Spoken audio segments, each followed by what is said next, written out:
The thing that really struck me about it is a lot of the companies that are on there are more professional services type of companies or tech companies or whatever with smaller number of employees and probably more similar professional type level employees. We're 450,000 employees across the world, people from all sorts of levels, job scope. And so to get that award with that being the comparison, for me, was just even more meaningful. Knowing the work that our people do in our hotels every day to serve our Yes. guests is really something. But really starts with our CEO has just created an amazing culture at Hilton. And again, we're all very clear about our purpose and why we're here and what we're doing. But I think there's so many great things that we are privy to. So we talk about leadership. That is, I think, some of the most committed leadership that I've seen and really invested in team members and their growth and their success and their happiness. We take things like our global team member survey very seriously every year and look at the things that people are the common themes that are not working for people and work really hard to do what we can to improve them. I think being able to give people the opportunity to grow in their roles, even if it's not like the next role yet or the next promotion, but giving them stretch assignments. So they're continuing to learn like this ever growing learning mindset, whether it's a stretch assignment or a cross functional team project that I'm able to get involved with.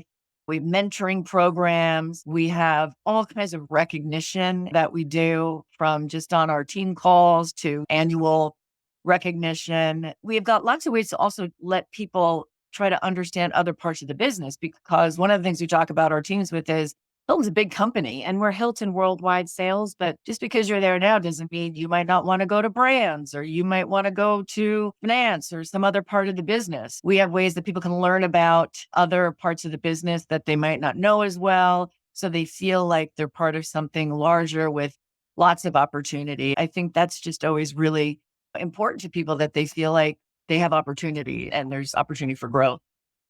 That's amazing. And being able to scale that, I believe you said it was 450,000 employees. Scaling that culture, it takes certainly a lot of work and some great leadership. So from an impact perspective, I'm sure you track various components. I don't know if there's one that's more important than the other, but all the wonderful things you do, are you able to relate it back to retention or employee engagement? I'm sure you must survey for that. We do a global team member survey every year.